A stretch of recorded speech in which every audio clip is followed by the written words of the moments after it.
Clearly ऐकू येत आहे आणि स्क्रीन क्लिअरली दिसत आहे का? एकदा कन्फर्मेशन द्या. ओके, हो सर. चालेल.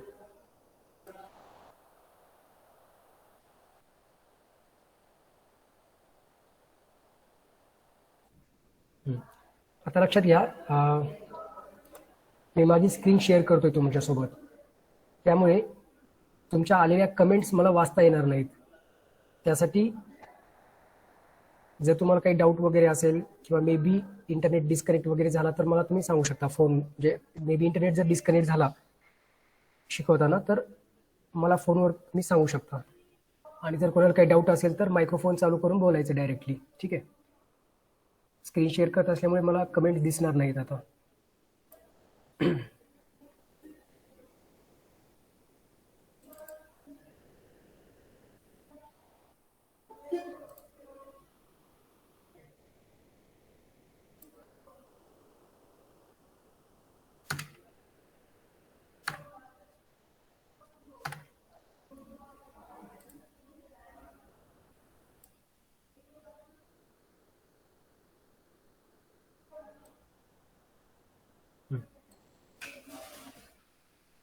आपला पहिला टॉपिक आहे तो स्टार्ट करू आज आपण. आणि लक्षात घ्या, या अगोदर मी जेव्हा हा टॉपिक शिकवायचो त्यावेळेस हिस्ट्री ऑफ मायक्रोप्रोसेसर वगैरे असे काही भरपूर टॉपिक्स असायचे, general topics. Okay, now it is clear.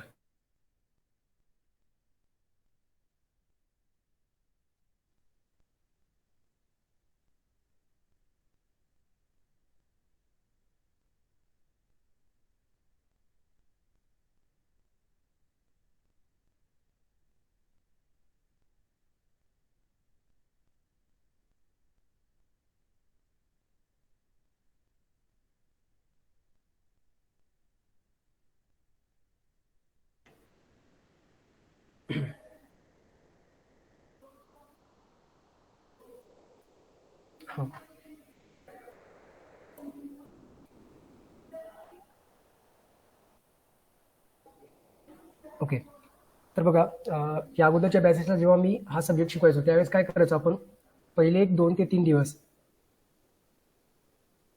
एक कॉमन डिस्कशन असायचं. कॉमन डिस्कशन म्हणजे जसं की आपण काल मॅन्युफॅक्चरर्स वगैरे बघितले ते ॲप्लिकेशन्स वगैरे तशा टाईपमध्ये. म्हणजे हिस्ट्री ऑफ मायक्रोप्रोसेसर हा एक टॉपिक असायचा जो की मी अगोदर घ्यायचो. मग त्यामध्ये मी 1970s पासून तर 2021 पर्यंतचे जेवढे मायक्रोप्रोसेसर म्हणजे इंटेल कॉर्पोरेशनचे स्पेशली जेवढे काही मायक्रोप्रोसेसर म्हणजे फर्स्ट जनरेशन, सेकंड जनरेशन, तुम्हाला तर माहितीच असेल, i3 प्रोसेसर, i5, कालच तुमच्यापैकी कोणीतरी मला सांगितलं होतं.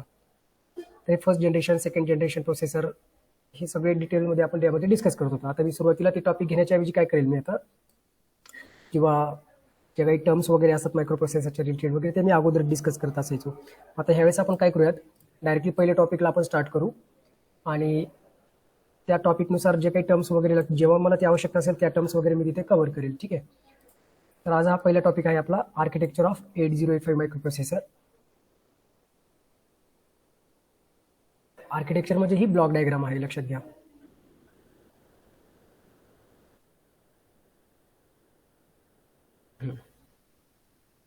ही 8085 ची ब्लॉक डायग्राम आहे. ठीक आहे. आर्किटेक्चर डायग्राम किंवा ब्लॉक डायग्राम म्हणू शकता. थेरी एक्झाममध्ये बघा इकडे, आता हे मागच्या वर्षापासून आपल्या ज्या एक्झाम्स होत आहेत युनिव्हर्सिटीच्या त्या ऑनलाईन एक्झाम होत आहेत MCQ बेस्ड. पण त्या अगोदर जे काही थेरी एक्झाम असायच्या तर त्यामध्ये 101% या आर्किटेक्चरवर एक क्वेश्चन असायचा एक्झाममध्ये. मग क्वेश्चन काय असायचा, आता ॲक्च्युली तुम्ही जर बघितलं काल मी ज्यावेळी सांगत होतो बघा, हा आपला पूर्ण पहिले जे 4 चॅप्टर्स आहेत किंवा पहिला हा चॅप्टर म्हणलं तरी चालेल, हा सर्व ह्या आर्किटेक्चरवरच डिपेंडेंट आहे. आणि हे अत्यंत महत्त्वाचं आहे. पहिली स्टेप आहे मायक्रोप्रोसेसर स्टडी करायचं म्हणजे पहिल्यांदा त्याचं आर्किटेक्चर तुम्हाला स्टडी करावं लागेल, मगच बाकीच्या गोष्टी समजतात. नाहीतर पहिल्या नंतरच्या ह्या 3-4 टॉपिक्समध्ये भरपूर काही डिफिकल्टी येऊ शकते.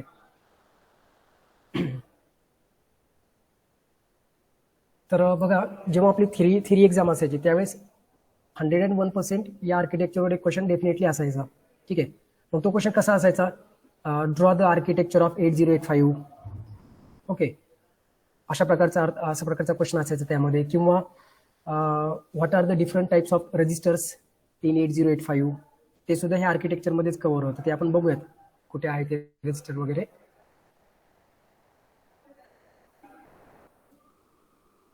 त्यानंतर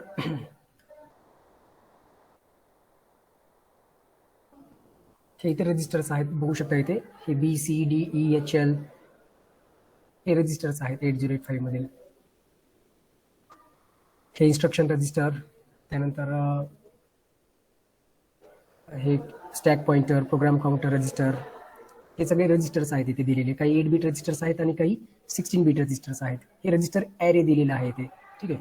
या डायग्राममध्ये इथे बघू शकता तुम्ही, हे रजिस्टर ॲरे दिलेला आहे, ठीक आहे. तर मग मायक्रोप्रोसेसर 8085 मधील सर्व रजिस्टर्स इथे मेन्शन केलेले आहेत. हे आपल्याला 1 बाय 1 डिटेलमध्ये स्टडी करायचं आहे. कोणते 8 बीट आहेत, कोणते 16 बीट रजिस्टर आहेत, त्यांचा यूज काय आहे, कोणत्या 2 रजिस्टरची आपण पेअर करू शकतो to form a 16 bit register, हे ते डिटेलमध्ये बघायचं आहे. त्यानंतर बघा, आता ही आर्किटेक्चर डायग्राम जेवढी डिफिकल्ट दिसते तेवढी डिफिकल्ट नाही आहे ॲक्च्युली. अत्यंत इझी अशी डायग्राम आहे ही, फार इझी डायग्राम आहे. तर एका सेक्शनमध्ये इथे बघू शकता, हे राईट साईडच्या सेक्शनमध्ये इथे पूर्ण रजिस्टर्स येतात, ठीक आहे. आणि हे लेफ्ट साईडचा जो सेक्शन आहे इथे बघा, ॲक्युम्युलेटर, त्यानंतर टेम्पररी रजिस्टर, फ्लिप फ्लॉप्स आणि ALU हे सगळे प्रोसेसिंग युनिट आहे. हा मायक्रोप्रोसेसरचा प्रोसेसिंग युनिट आहे.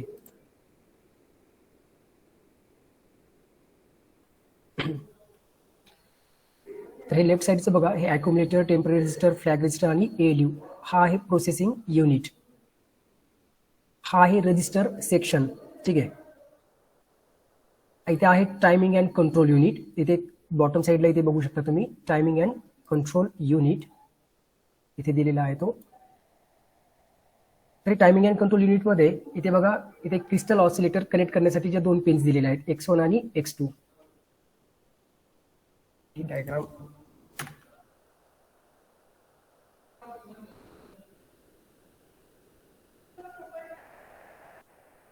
ओके, सेम डायग्राम आहे बघा, थोडीशी इझी आहे आणखी डायग्राम. हा, आता यामध्ये बघा, हे जे कम्प्लीट आर्किटेक्चर आहे, या कम्प्लीट आर्किटेक्चरला वेगवेगळ्या सेक्शन्समध्ये किंवा युनिट्समध्ये डिवाइड केलेलं आहे इथे. आता हा राईट साईडचा जो सेक्शन आहे बघा, इथे मी हायलाइट करतोय स्क्रीनवर, बघा इथे मी हायलाइट करतोय. हा सेक्शन आहे स्टोरेज किंवा रजिस्टर सेक्शन आहे तो. यामध्ये 8 बीट 16 बीट रजिस्टर्स मेन्शन केलेले आहेत. त्यानंतर इथे बघा, हा आहे प्रोसेसिंग युनिट, हा हायलाइट केलेला, हा आहे प्रोसेसिंग युनिट. यामध्ये कोणकोणते ब्लॉक्स येतात, ॲक्युम्युलेटर आहे, फ्लॅग रजिस्टर किंवा स्टेटस फ्लॅग आहेत, टेम्पररी रजिस्टर आहे आणि मेन म्हणजे ALU arithmetic and logic unit आहे. त्यानंतर इथे बघा, इथे आहे टायमिंग अँड कंट्रोल युनिट. आणि ह्या टायमिंग अँड कंट्रोल युनिटशी रिलेटेड जे काही पिन्स आहेत, तर त्या सर्व पिन्स इथे मेन्शन केले आहेत. X1 X2 जिथे की आपण क्रिस्टल ऑसिलेटर कनेक्ट करतो. हे S0 S1 इथे बघा, हे S0 आणि S1 या 2 पिन्स आहेत, त्या स्टेटस पिन आहेत.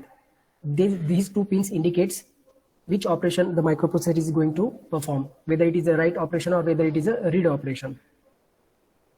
त्यानंतर बघा, इथे काही पिन्स दिलेले आहेत, RD आणि WR. RD म्हणजे रीड, WR म्हणजे right. If the microprocessor is reading the instruction or reading the data, and that will be indicated by using this pin RD.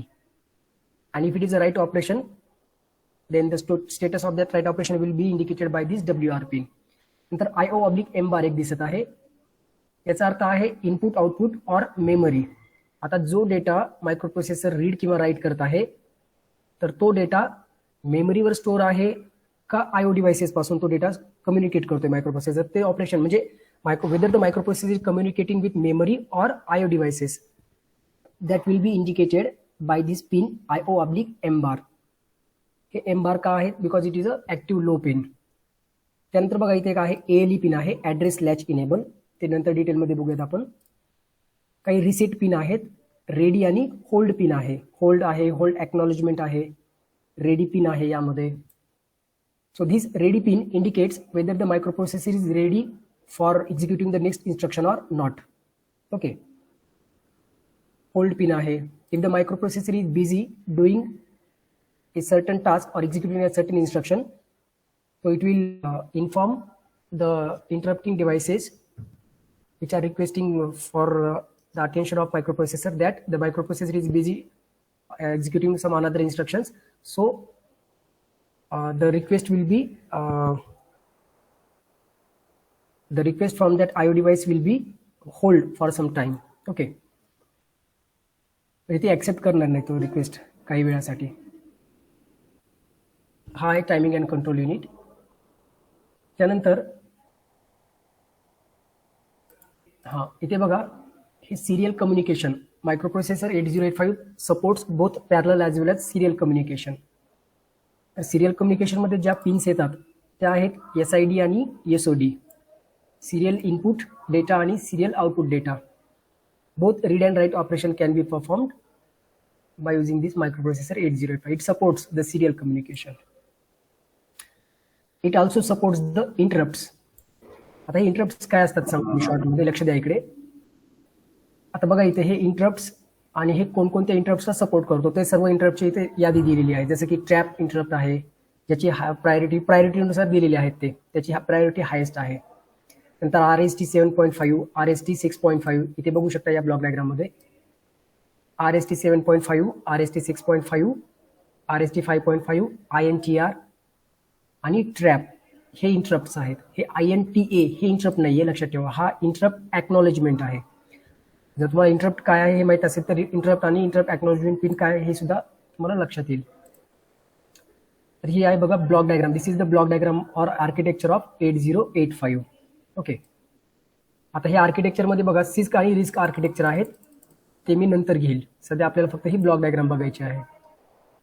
Six architecture, risk architecture आहेत ते मी नंतर घेईल.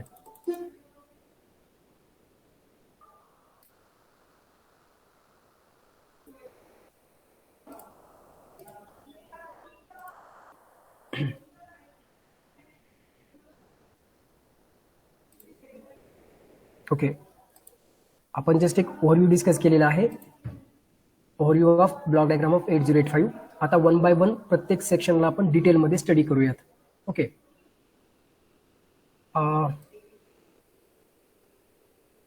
हां आता इथे बघा, आता इथं हे जे ब्लॉक्स दिलेले आहेत त्या प्रत्येक ब्लॉकचं काय फंक्शन आहे ते आपण पहिल्यांदा समजून घेऊयात आणि त्यानंतर वन बाय वन हे पूर्ण सेक्शन आपण डिटेलमध्ये स्टडी करू. जसं की आता मी सुरुवात करेल रजिस्टर्स पासून. रजिस्टरचं काय फंक्शन आहे, कोणते रजिस्टर्स आहेत, प्रत्येक रजिस्टरचं काय फंक्शन आहे, जसं की हे stack pointer, program counter, increment decrement register आहे, प्रत्येक रजिस्टरचं काय फंक्शन आहे वगैरे हे सगळं डिटेलमध्ये बघूयात. मग हे रजिस्टर सेक्शन झाल्याच्या नंतर मग हे स्टेटस फ्लॅग रजिस्टर वगैरे हा ब्लॉक बघूयात आपण. नंतर टायमिंग कंट्रोल युनिट आणि नंतर इंटरप्ट्स हे वन बाय वन आपण बघूयात. आणि हे सिरियल कम्युनिकेशन वगैरे आपल्याला 3rd का 4th चॅप्टर मध्ये आहेच. तर काल मी तुम्हाला सांगितलं होतं बघा, मेमरी आणि रजिस्टर्स या दोघांमध्ये मी तुम्हाला काल डिफरन्स डिस्कस केला होता. ओके, काय डिफरन्स आहे दोघांमध्ये, what is the difference between a memory and a register, why do you use register, आपण रजिस्टर कशासाठी वापरतो, काय आवश्यकता असते रजिस्टरची. Oppose the flow of current. काय सांगितलं, opposition of flow of current. अरे कालचं लेक्चर केलं नाही का, कोण आहे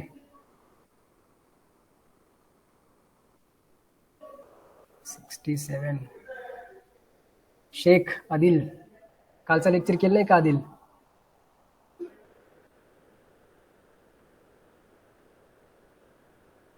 कालचा लेक्चर केला का आदिल.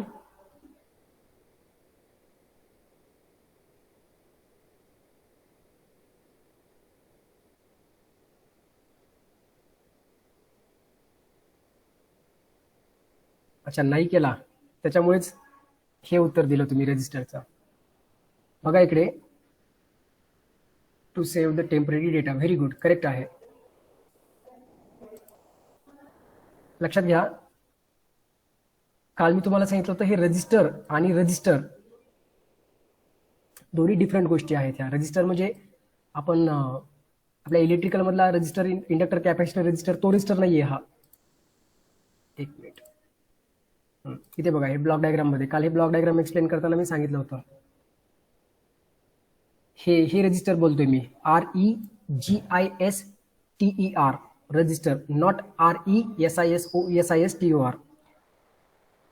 इंडक्टर कॅपॅसिटर रजिस्टर तो वेगळा, त्याचं ते फंक्शन तुम्ही करेक्टली सांगितलं की that is use to oppose that is register is a element that opposes the flow of current. ते वेगळं गोष्ट राहिलं. हे डिजिटल इलेक्ट्रॉनिक्स मधला रजिस्टर आहे आणि its function is to save the temporary data.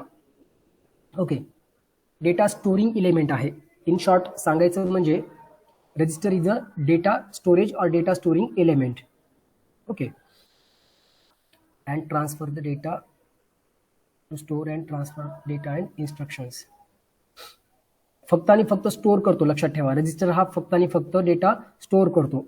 Data transfer करण्यासाठी इन्स्ट्रक्शन्स, म्हणजे डेटा ट्रान्सफर करायचा आहे का ऍड करायचं सेपरेट करायचं आहे त्यासाठी इन्स्ट्रक्शन्स असतात.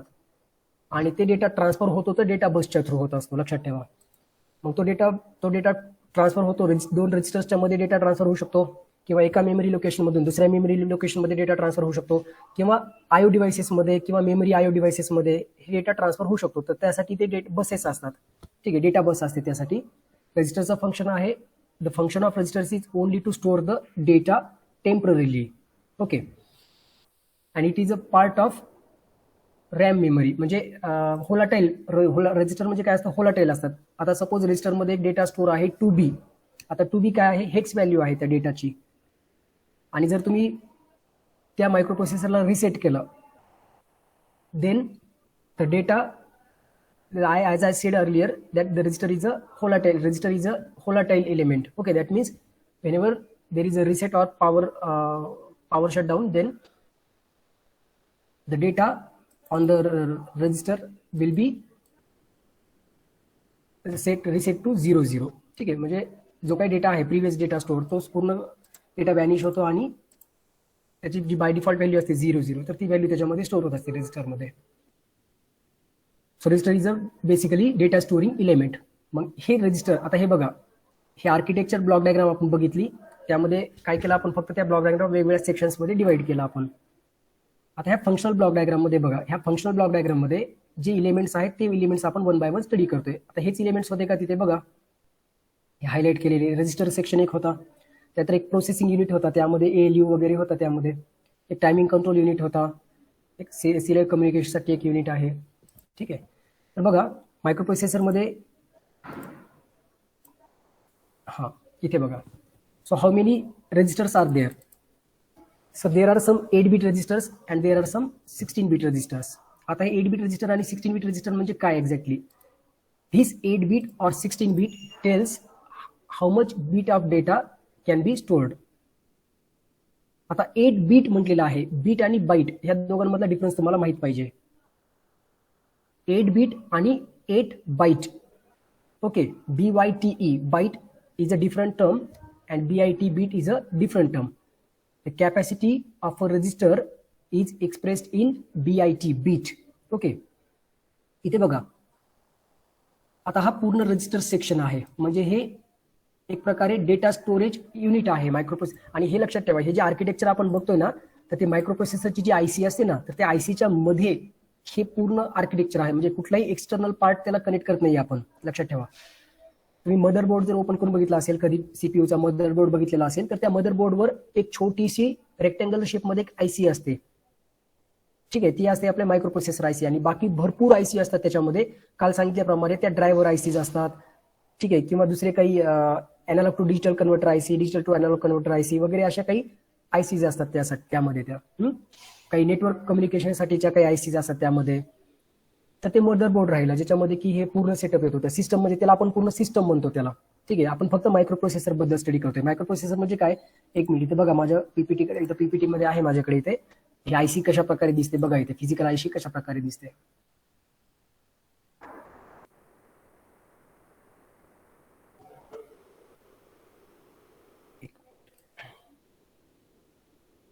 ही अशा प्रकारे दिसते बघा, ही फिजिकल IC. ठीक आहे, बाकी तुम्ही कधी लॅबमध्ये बघितलं असेल अँड ऑर लॉजिक गेटच्या जे ICs वगैरे असतात ना, तशाच टाईपमध्ये ही IC असते. ठीक आहे, इथे टोटल 40 पिन्स आहेत. हे पिन नंबर 1 पासून तर इथे बघा शेवटपर्यंत पिन नंबर 40 पर्यंत. It is a 40 pin IC. Total किती पिन्स आहेत? 40 पिन्स आहेत. आणि ह्या ICच्या मध्ये ह्या आयसीच्या मध्ये जे काही वेगवेगळे प्रोसेसिंग युनिट किंवा टायमिंग कंट्रोल युनिट किंवा रजिस्टर्स वगैरे आहेत ते आपण स्टडी करतोय या ब्लॉक डायग्रामच्या थ्रू. लक्षात घ्या.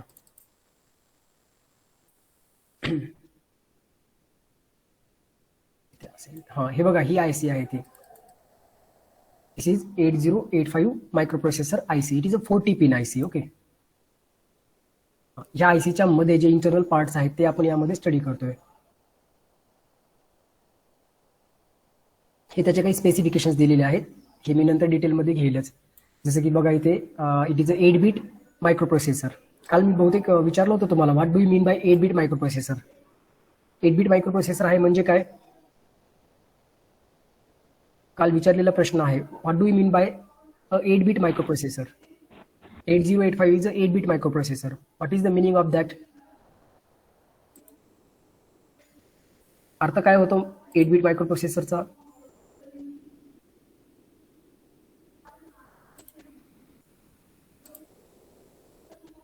हा सांगा लवकर. 8 बिट मायक्रोप्रोसेसर म्हणजे काय. बघा इथं आणखी दुसरा पॉईंट दिलेला आहे. It is a 40 pin dual line IC और चिप. आयसी म्हणजे integrated circuit. How much power supply it needs +5 volt supply for its operation. Okay. त्यानंतर त्याची ही क्लॉक स्पीड दिलेली आहे. क्लॉक स्पीड किती आहे 3 मेगाहर्ट्ज. आता बघा जे ॲडव्हान्स मायक्रोप्रोसेसर आहेत, तर ॲडव्हान्स मायक्रोप्रोसेसरची जी ऑपरेटिंग स्पीड आहे किंवा क्लॉक स्पीड ती गिगाहर्ट्ज मध्ये आहे. लक्षात घ्या. आणि ही ऑपरेटिंग स्पीड का मॅटर करते लक्षात घ्या. It defines the speed of the microprocessor, how fast it is able to execute the instructions. Okay. That is where the speed of the clock speed matters. Okay. म्हणजे काय लक्षात घ्या. आता बघा, आता हा जो मायक्रोप्रोसेसर आहे 8085 हा इंट्रोड्यूस कधी केलेला आहे 1977 मध्ये. आणि हा इंट्रोड्यूस कुणी केलेला आहे इंटेल कॉर्पोरेशनने. ठीक आहे. इंटेल कॉर्पोरेशनने इंट्रोड्यूस केलेला मायक्रोप्रोसेसर आहे तो मायक्रोप्रोसेसर 8085 किंवा इंटेल 8085. आणि हा 8 बिट मायक्रोप्रोसेसर आहे आणि त्याची जी क्लॉक स्पीड आहे ती किती आहे 3 मेगाहर्ट्ज. क्लॉक स्पीड म्हणजेच किती फास्ट तो इन्स्ट्रक्शन एक्झिक्यूट करू शकतो ती त्याची स्पीड असते. आणि जे ॲडव्हान्स मायक्रोप्रोसेसर आहेत जसं की Intel i3 processor, i5, i7 processor, त्यांची जर ऑपरेटिंग स्पीड जर तुम्ही बघितली तर ती नियरली किती असते 2.4 गिगाहर्ट्ज वगैरे. एवढ्या फास्ट तो इन्स्ट्रक्शन प्रोसेस करू शकतो. लक्षात ठेवा. हा तर मी प्रश्न विचारला होता 8 बिट मायक्रोप्रोसेसर म्हणजे काय. टू स्टोर 8 बिट डेटा नाही. रजिस्टरच्या केसमध्ये तुम्ही म्हणू शकता जर 8 बिट रजिस्टर असेल याचा अर्थ तो 8 बिट डेटा स्टोअर करू शकतो. मायक्रोप्रोसेसरच्या केसमध्ये काय म्हणावं लागेल, it can process 8 bit of data at a single point of time. Process म्हणजे काय लक्षात घ्या, म्हणजे एका वेळेला फक्त आणि फक्त 8 बिट डेटाच तो प्रोसेस करू शकतो. म्हणजेच त्याचा जो ALU सेक्शन आहे अरिथमॅटिक. आता ह्या इन्स्ट्रक्शन प्रोसेस कुठं करत असतो ते बघा. आता ही ब्लॉक डायग्राम घेतली होती मी. ब्लॉक डायग्राम बघा इथे.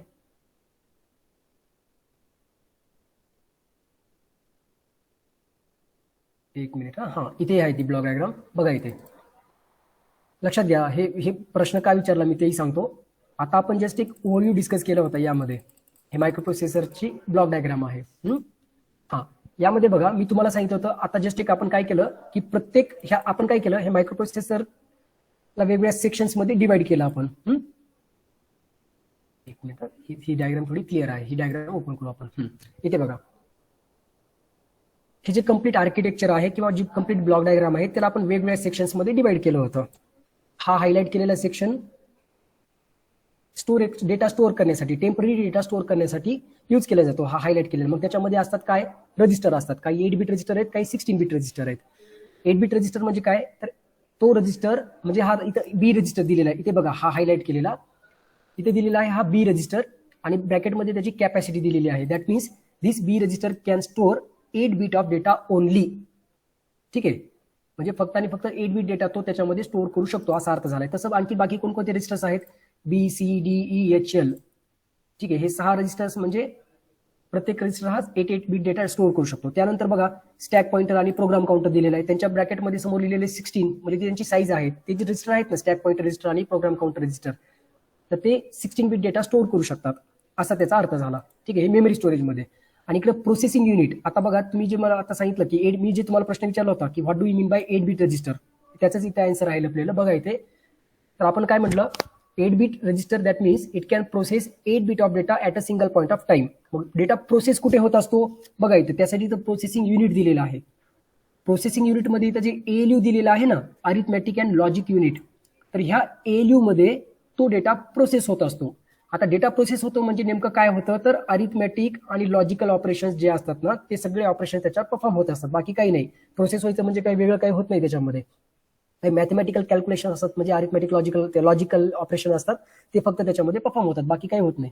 हा, तर ज्यावेळेस इथे डेटा स्टोअर, ज्यावेळेस त्या डेटावर आपल्याला मायक्रोप्रोसेसरला प्रोसेस करायचे आहे, तर त्या डेटाची साईज किती असेल, 8 बीट साईज असेल.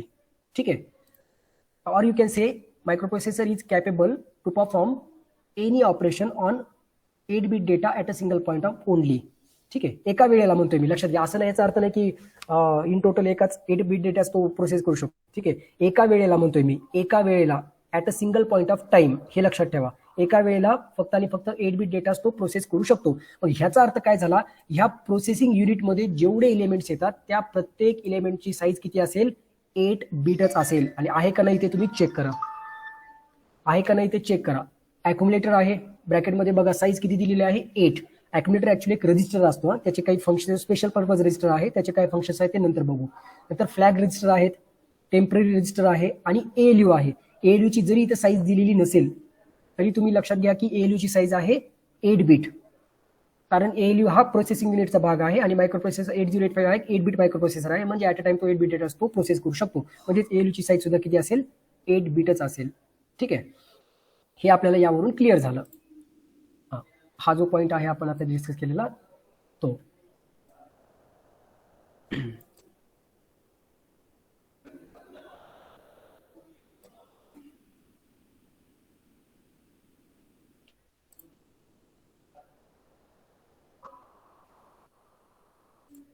पिन डायग्राम वगैरे आहे, हे नाही डिस्कस करायचं आताच आपल्याला.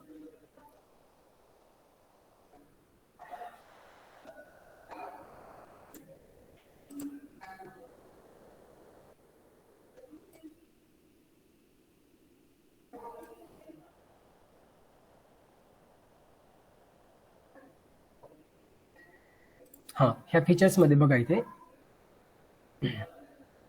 हां, हे क्लिअर झालं का, हे क्लिअर झालं का. It is a 8 bit microprocessor. बघा, हे क्लिअर झालं का, it is a 8 bit microprocessor. त्यानंतर it is a 40 pin dual IC. आता ही 40 पिन ड्युअल IC म्हणजे हां, ही जी IC आहे, हां, ह्या IC वर टोटल किती पिन्स आहेत, 40 पिन्स आहेत. ते त्याचं फीचर आहे, बाकी काही नाही. आणि ह्या मायक्रोप्रोसेसरला ऑपरेट होण्यासाठी सप्लाय किती लागतो, तर तो इथे दिलेला आहे, तो आहे +5 volt DC supply for its operation. Okay. आणि तुम्ही मदरबोर्डवर कधी बघितला असेल ना, PCचा मदरबोर्ड ओपन करून बघितला असेल ना, तर तिथे बघा SMPS पण दिलेला असतो, तिथे असतो का नाही बघा. SMPS तो काय करतो, आता समजा आपल्याकडे इंटेल i3 प्रोसेसर आहे आणि त्याला त्याच्या ऑपरेशनसाठी +5 व्होल्ट सप्लायची आवश्यकता आहे, तर तो SMPS काय करतो, फक्त constant +5 volt DC supply provide करण्याचं काम करतो त्या मायक्रोप्रोसेसरला वगैरे, बाकीच्या ICsला वगैरे तर देण्याचं काम करतो. ऍक्च्युली वेगवेगळ्या ICs असतात, वेगवेगळ्या सप्लाय रिक्वायर्ड असतो. जनरली जेवढे मायक्रोप्रोसेसर असतात त्यांना +5 व्होल्ट DC सप्लायचीच आवश्यकता असते फक्त. आणि ही क्लॉक स्पीड आहे. क्लॉक स्पीड मी तुम्हाला सांगितलं, the clock speed is 3 MHz in case of 8085 microprocessor. And this clock speed defines the speed of the microprocessor, how fast it is able to execute the instructions or how fast it is able to process that data. Okay.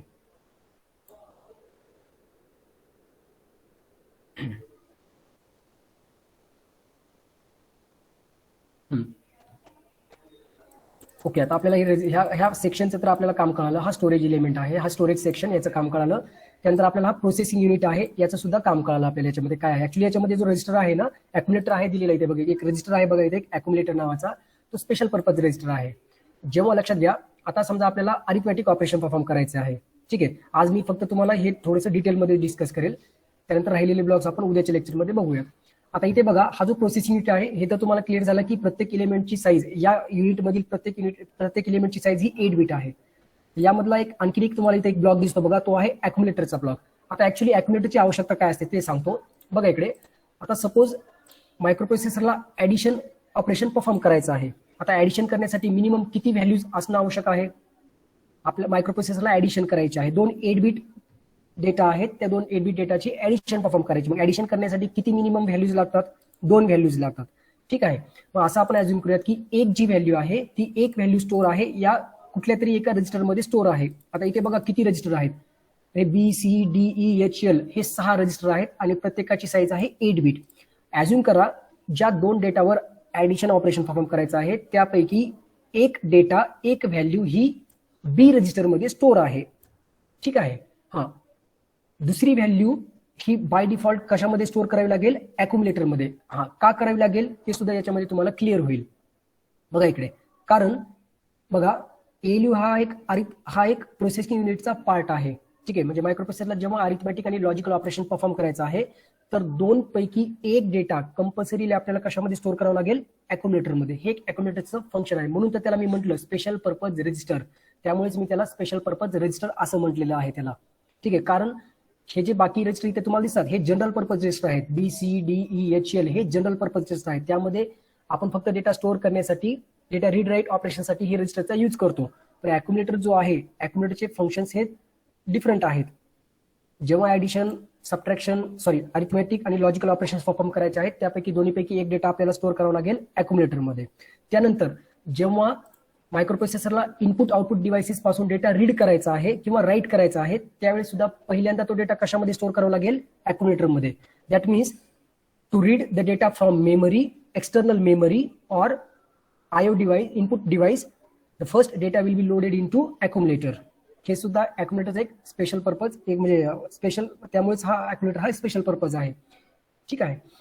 हे त्याचे काही special functions आहेत. त्यानंतर आणखी एक special function म्हणजे काय आहे अॅक्युमुलेटरचं?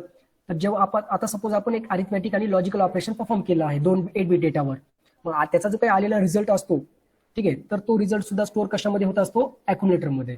लक्षात ठेवा. तर हे अॅक्युमुलेटरचे काही स्पेशल फंक्शन्स आहेत. ठीक आहे. उद्याच्या लेक्चरमध्ये हे अॅक्युमुलेटरचे स्पेशल फंक्शन्स वगैरे मी तुम्हाला विचारेल. ते झाल्यानंतर हे status flag register, temporary register, ALU हे शॉर्टमध्ये आपण डिस्कस करू आणि हे रजिस्टरला आपण स्टार्ट करूया डिटेलमध्ये. मग ह्याला आपण क्लासिफिकेशन करू पूर्ण रजिस्टरचं, general purpose register, special purpose register वगैरे असं क्लासिफिकेशन करून स्टार्ट करूया त्या टॉपिकला.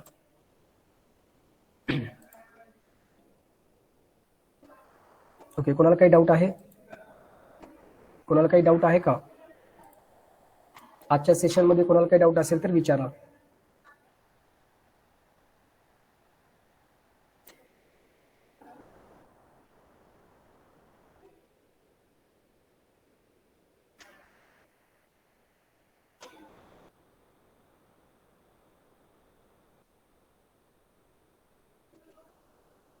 प्रेझेंट स्टुडंट्स आहेत आजच्या डेटला. अरे सर्वांनी इथं रोल नंबर्स ऍड केलेले आहेत.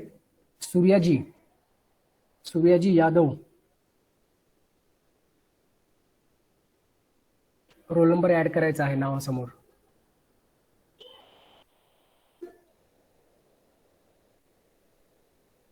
ओके, नावासमोर रोल नंबर ऍड करा.